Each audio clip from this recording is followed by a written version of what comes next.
प्रधानमंत्री मत्स्य किसान समृद्धि सह योजना को कैबिनेट की मीटिंग में मंजूरी दे दी गई है। फिशरीज सेक्टर में महत्वपूर्ण उपलब्धियों के बावजूद इस क्षेत्र में कई क्षेत्रीय चुनौतियां महसूस की जा रही हैं। कार्य आधारित पहचान की कमी, लोन तक पहुंच न होना, छोटी और माइक्रो यूनिट द्वारा बेची जाने वाली मछलियों की सुरक्षा और गुणवत्ता बरकरार रखना जैसे मुद्दों को 6000 करोड़ की इस नई योजना से दूर किया जाएगा।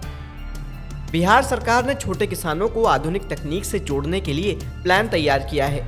मुख्यमंत्री नीतीश कुमार ने कहा है कि आज छोटे किसानों लायक मशीनों की जरूरत है, जिस पर सरकार अब ध्यान देगी। पटना के गांधी मैदान में चल रहे कृषि मेले में नीतीश कुमार ने किसानों से कहा कि उनकी सरकार न सिर्फ नए यंत्र उपलब्ध कराएगी, बल्कि उन्हें तकनीकी ज्ञान भी दिया जाएगा।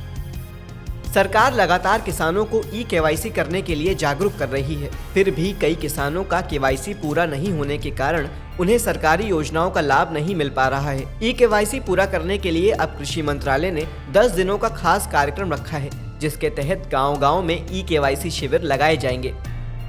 महाराष्ट्र के कृषि मंत्री ने महिला कृषि कॉलेज का प्रस्ताव वित्त विभाग को भेजने के लिए अधिकारियों से कहा है। कॉलेज खुलने से कृषि क्षेत्र में लड़कियों की दिलचस्पी बढ़ने की उम्मीद की जा रही है। कृषि शिक्षा में लड़कियों की संख्या कम है, इसलिए सरकार ने उनके लिए एक अलग कॉलेज खोलने का निर्णय लिया है।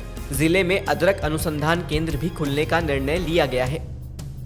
यूपी में योगी सरकार मोटे अनाज को बढ़ावा देने के लिए नई पहल शुरू करने जा रही है। अब सभी राशन कार्ड धारकों को मुफ्त मिलने वाले राशन में गेहूं चावल के साथ बाजरा भी दिया जाएगा। 12 फरवरी के बाद पूरे प्रदेश में मोटे अनाज का वितरण शुरू हो जाएगा। अब राशन कार्ड धारकों को 14 किलोग्राम गेहूं, 10 किलोग्राम बाजरा और 11 किलोग्राम चावल दिया जाएगा। लहसुन के बाद अब सूखी लाल मिर्च के रेट में उछाल आया है। इसकी कीमत में 20 से 25% की बढ़ोतरी दर्ज की गई है। उम्मीद की जा रही है कि आने वाले दिनों में सूखी लाल मिर्च की कीमत में और बढ़ोतरी हो सकती है। प्रमुख लाल मिर्च उत्पादक राज्य आंध्र प्रदेश, तेलंगाना और कर्नाटक के किसानों को इससे फायदा हो सकता है। मंडियों में सूखी लाल मिर्च की कीमत 150 रुपए से 190 रुपए किलो के बीच है। राष्ट्रीय बीज निगम किसानों की सुविधा के लिए ऑनलाइन फूल गोभी की उन्नत किस्म PSBK1 का बीज बेच रहा है। इस बीज को आप ONDC के ऑनलाइन स्टोर से खरीद सकते हैं। फूल गोभी के PSBK1 किस्म को दोमट या बालुई दोमट मिट्टी में आसानी से उगाया जा सकता है। गोभी की ये किस्म 250 से 450 क्विंटल प्रति हेक्टेयर उत्पादन देती है। इस किस्म की गोभी का वजन 1 से 1.5 किलोग्राम होता है।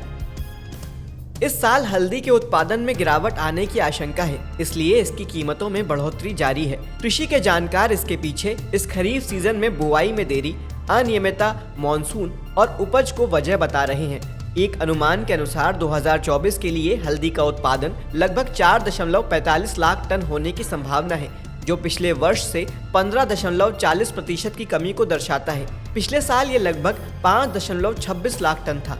पिछले एक सप्ताह में निजामाबाद में नई फसल की आवक शुरू हो गई है। औसतन कीमतें 1200 से 1300 बैग के बीच रही।